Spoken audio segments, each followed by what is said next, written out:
시청자 여러분 안녕하십니까? 2026년 2월 2일 배승의 뉴스 배송 힘차게 시작합니다. 여러분, 여러분 하니까 요즘에 저구 씨가 미스트롯에 나와서 여러분을 부르던데요. 제가 이렇게 한번 여쭤볼게요.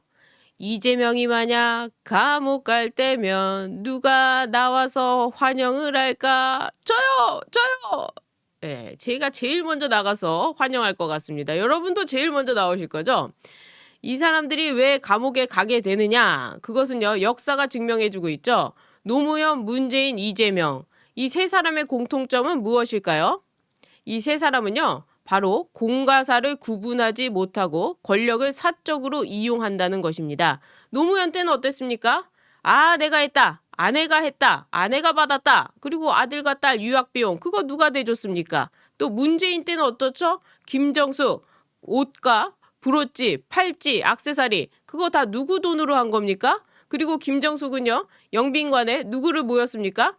우리나라 최대의 이 기업들의 CEO를 모여가지고 자기가 영부인인데 아무런 권력도 없는데 아무것도 아닌 사람이 그렇게 모여가지고 밥을 먹다가 비공개로 전화했다 그 걸려가지고 공개까지 해버리는 이런 일도 있었죠. 게다가 이재명은 어떻죠? 이재명은요.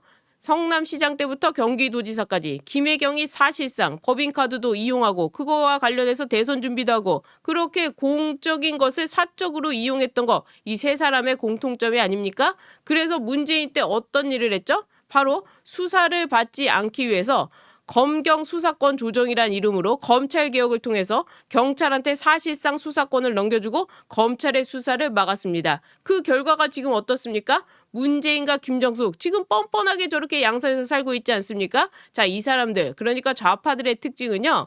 바로 거지 근성 이때 아니면 못 먹는다. 예를 들어 서영교 같은 경우도 마찬가지입니다. 서영교도 숱한 의혹이 있었죠.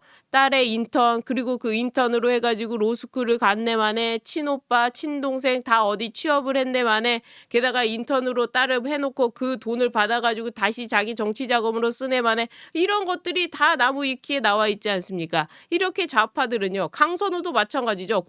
공천 뇌물을 받아가지고 지금 수사받고 있는 거 아닙니까? 김병기는 어떻습니까? 자기 아들 숭실대 입학시키려고 하고 그다음에 취업시키려고 하고 취업이 안 되니까 그 반대파 회사를 갖다가 국회에서 찍어 누르려고 하고 이렇게 사적으로 이용한 사람들 결국에 자기 살림을 다 찾아가는 이 좌파들의 특징 이 사람들이 그래서 힘을 모아서 뭘 한 겁니까? 검찰 수사를 안 받게 해달라 이래서 검찰 수사권을 조정하면서 경찰한테 수사권을 넘겼죠. 자, 그 결과가 어떻습니까? 경찰이 제대로 수사하고 있습니까? 자, 똑같은 공천 뇌물 그다음에 이 종교에서 준 돈 이 부분에 있어서 민주당 의원들은 수사하고 있습니까? 수사 안 하고 있죠. 김정숙에 비하면 김건희 여사는 얼마나 이 수사를 받았습니까? 자, 이렇게 만든 이유가 다 그런 이유가 있었다는 겁니다. 그래서 이 검찰 해체와 관련된 중요한 문제가 있어서 이번에 좀 전해드리려고 하는데요. 경찰에 거대한 권력을 주고도 그것도 모자라서 경찰이요.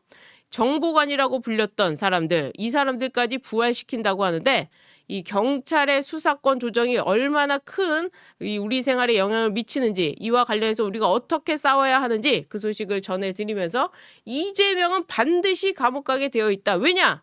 그 이유를 좀 살펴보도록 하겠습니다. 먼저요. 보시기 전에 구독 버튼 눌러주시면요. 저도 큰 힘이 되고요. 좋아요 버튼 응원의 댓글 남겨주시면 정말 큰 힘이 됩니다. 첫 번째는요. 김민석입니다. 김민석이요. 시민단체로부터 직권남용 공직선거법 위반 혐의로 고발을 당했는데요. 이 김민석도 지금 공과 사를 구분하지 못하고 자신의 직위를 이용해서 세를 규합하려고 하고 있습니다. 차기 당대표를 노려가지고 이재명과 함께 이 다음 총선에서 공천권을 쥐려고 하는 이 욕심도 다 보이시죠? 드글드글한 욕심. 실력은 없고 정치 쇼만 하고 있는 김민석 미국에서 한 라인을 개통했다고 하더니 뒤통수 맞은 김민석 이 김민석이요 지난 1월 17일 총리 관저 김민석 총리니까 총리 관저가 있겠죠 이 총리 관저에서 자신의 지역구인 영등포구 이 당원들을 모여가지고 신년 인사회를 열었다는 겁니다. 총리 관저는요 이 전반적으로 운영이 국민 세금으로 이루어지는 공간입니다. 그러니까 김민석 개인의 것도 아니고요. 더불어민주당 지역구의 것도 아닙니다. 그런데 총리가 특정 정당 그리고 자신의 지역구 정치 행사를 위해서 이 총리 관저를 사용했다면 이 국가 자산을 어떻게 한 겁니까? 사적으로 이용하게 된 것이죠. 게다가 또 김민석은요. 국민의 총리 아닙니까? 국무총리라는 것이 민주당의 총리가 아니지 않습니까? 그럼에도 불구하고 자기들의 대부일지는 모르지만 국민들에게는 그저 뭐 당대표 정도 했던 사람으로 생각되는 이해찬. 이 이해찬의 장례식 장례위원장을 맡은 것 과연 그것이 적절했느냐?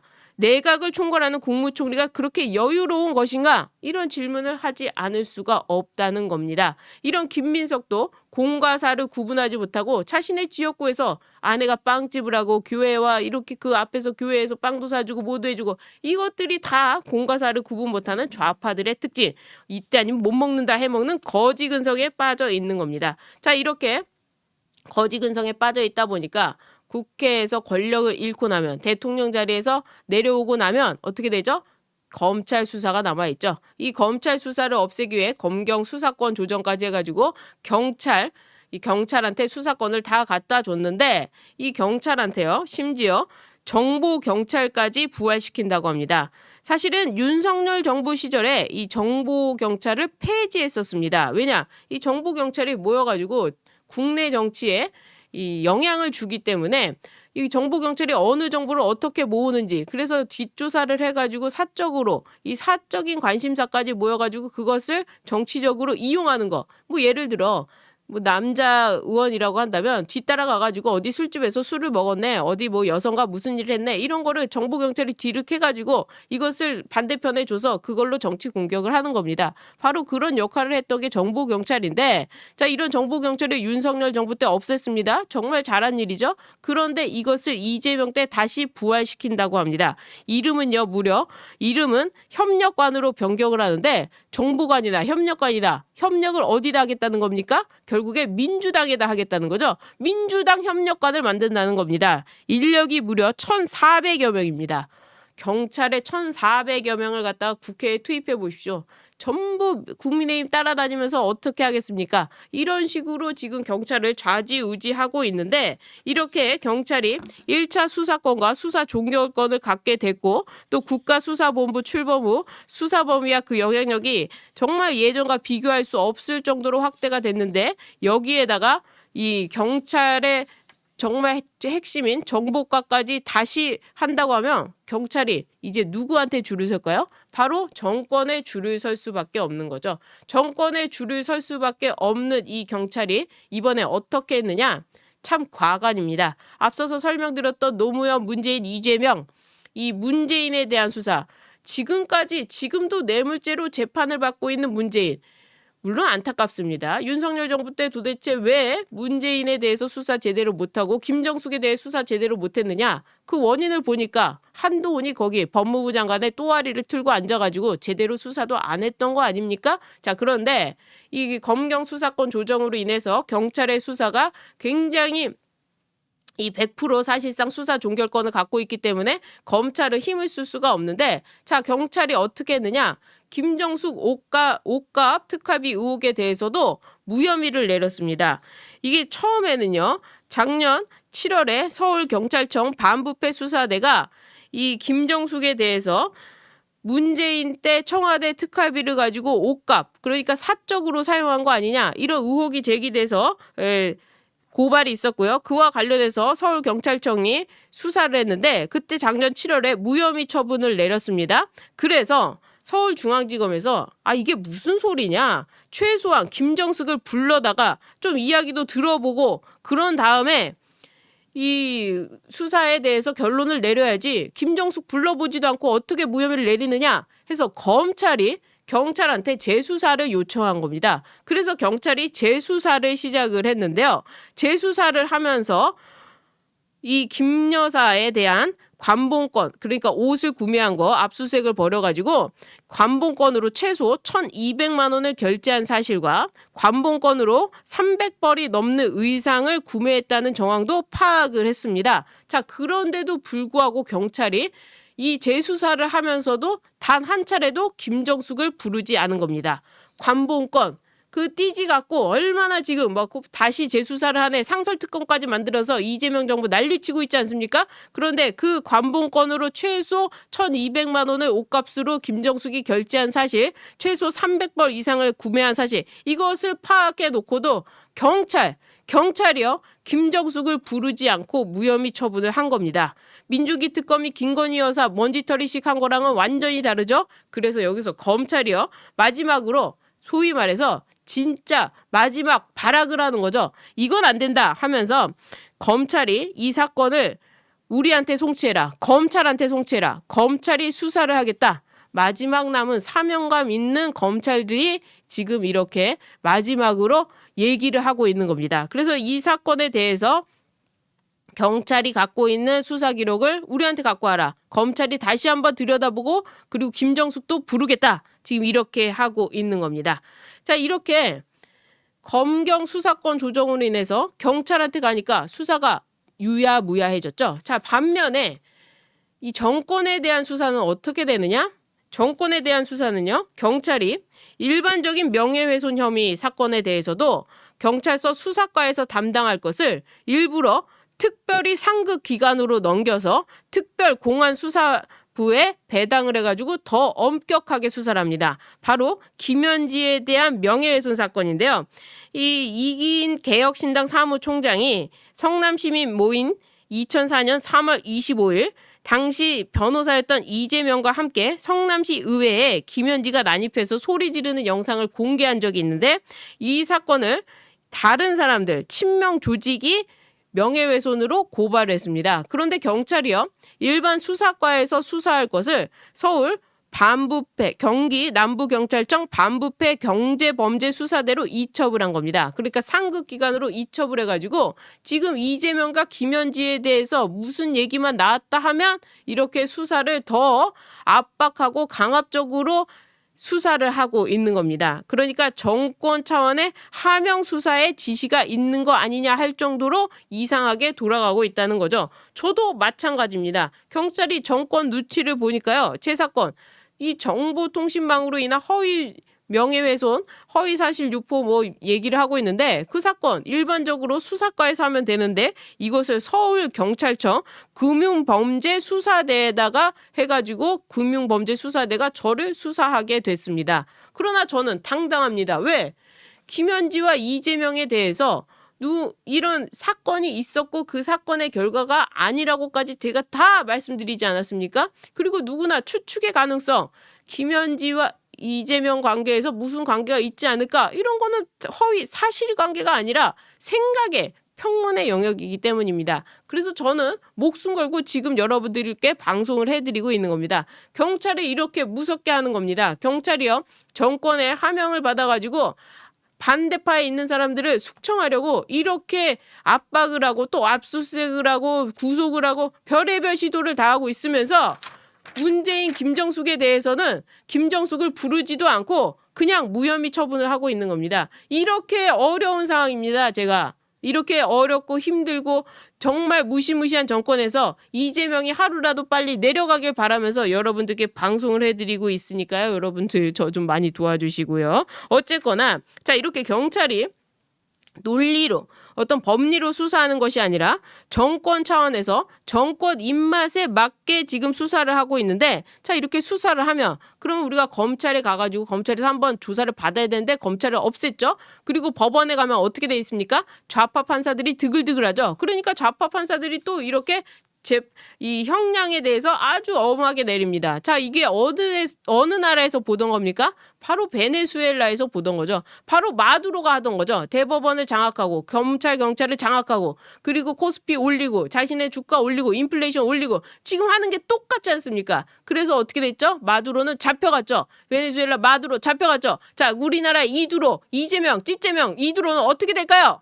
잡혀가는 거죠. 국민들로부터도 배신당하고 그리고 미국한테도 꼼짝 못하고 잡혀가게 돼 있다. 이런 말씀을 제가 계속해서 드리지 않습니까? 벌써부터 미국에서 공포의 몽둥이로 지금 때리고 있지 않습니까? 어쨌거나 지금 이 경찰에다가 수사권을 과도하게 주는 것은 이 유권 무죄, 그러니까 권력이 있으면 무죄라고 사람들이 다 인식을 하기 때문에 이와 관련해서는 분명히 보완책이 필요한데, 이렇게 보완책을 내세우려면 국민의힘이 일단 힘이 있어야 되겠죠. 어떻게 힘이 있느냐? 내부 분열하지 않고 하나의 목소리를 내면서 강력하게 가고, 그리고 밖에서 시민단체와 함께하고 2030이 함께한다면 분명히 목소리 낼 수 있고 힘을 낼 수 있고 이것이 여론이 될 수 있다. 이런 말씀을 드립니다. 우리가 내가 친구한테 알려주는 것, 내가 주변에 알려주는 것, 이게 무슨 힘이 되겠느냐 하시겠지만, 그렇게 알리다 보면요, 이것이 모여서 힘이 되는 겁니다. 이 이재명은요, 모래성으로 쌓은 권력입니다. 자신도 알고 있습니다. 그러니까 밤마다 어떻게 합니까? SNS 해가지고 지금 계속해서 불안함을 표시하고 있죠. 한덕수 총리, 한덕수의 증언이 거짓이었다는 거 분명히 사기 탄핵이죠. 그리고 홍장원의 메모도 가짜였다는 거 다 들통나지 않았습니까? 그런데 문영배를 지금 완전히 우상화 해가지고 심지어 카이스트인가요? 어디에 교수로 임명한다고 하는데, 거기에 우리가 항의 전화를 해서 이 사람 문영배 임명하지 못하도록 해야 되고요. 그리고 문영배와 관련해서도 분명히 증거가 있음에도 불구하고 그 증거를 보지도 않고, 형사소송법 개정이 됐는데도 형사소송법 따르지도 않고 불법적으로 했기 때문에 이것은 불법 탄핵이고, 그리고 사기 선거 아닙니까? 부정선거, 사기 선거, 부실 선거 하나라도 해당되면, 선거라는 것은 공정하고 투명해야 되고 정직해야 되는데 하나라도 그것이 미스가 나면 무효가 되는 거죠. 그렇기 때문에 부실 선거 논란 계속해서 나지 않았습니까? 선거도 무효인 것입니다. 불법 탄핵, 선거 무효, 그럼 이재명은 어떻게 됩니까? 무너져 내리는 거죠. 게다가 미국에서의 압박, 이런 거를 통한다고 보면 이재명은 내려갈 수밖에 없는 상황이다. 그런 점에서 이재명이 무서워가지고 밤에 잠 못 이루고 계속 SNS를 하고 있는데요. 이 SNS 내용을 보니까요, 진짜로 도라지가 된 것 같다, 완전히 끝난 것 같다라는 생각이 듭니다. 이번에는 또 뭐라고 했느냐? 이 부동산 양도소득세를 5월 9일이면은 이 특혜를 줄여주는데, 다주택자 지금 집 안 팔면 니들 끝날 줄 알아? 내가 못할 줄 알아? 이러면서 압박을 하고 있습니다. 다주택자가요, 예를 들어서 팔았는데 8억이 나왔어요. 이익이 8억이 남았습니다. 시세차익 8억을 받았는데 이 양도소득세로 80%를 가져갑니다. 그러면은 나머지 금액이 얼마 되지도 않는데 10억으로 계산을 할게요. 쉽게 10억을 남았는데 80% 가져가서 2억만 남으면 누가 팔겠습니까? 그러니까 그것을 증여를 하죠. 증여하면 증여세가 더 싸기 때문이죠. 증여는 40% 50%밖에 안 되니까요. 자, 그러면 내 자식한테 물려주고 말지 내가 이걸 왜 파느냐 할 거 아닙니까? 그러니까 정부가 시장을 이길 수가 없는 겁니다. 정부가 아무리 해도 시장을 이길 수가 없는데 이재명은 반대로 얘기하고 있죠.